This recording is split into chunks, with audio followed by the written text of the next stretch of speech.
kwatuka ku nsonga z'ebyamafuta mu ggwanga ne petrol station zonna batuyambe batukolere enteekateeka ezigenda nga ziddamu okukiikirira petrol station zino. Nze omu ku bakosebwa ku shero ya Ben Kiwanuka Street, inyini yange yafa bagiteekamu amazzi neefa. Moroka aliyo bigi 243 era moroka eyo mu kugiteekamu amazzi ne bagajjamu wano ku shero ne bateekamu diesel omulala. Moroka eyo yannemerera teyaddayo kutambula.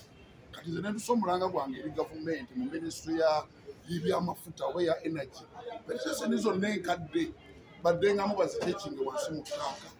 Tukoseddwa, tetulina buyambi, petrol station zirina balooya ab'amaanyi. Kati ffe tetwasoma. Kiki osaba manager? Kyensaba manager afune omutima omusaasizi. Munnaffe ono ali mu bbanka asendeza amabanja. Abeeko kyamuyamba mukole emmotoka eyo. Naye tuli mu mbeera mbi. Ffe ng'abavuzi b'emmotoka zino. Emmoloka twewola neewole tetuyambiddwa. Bwe bakosa abasheero bo balina balooya, ffe tetulina balooya. Kati tunayambibwa tutya?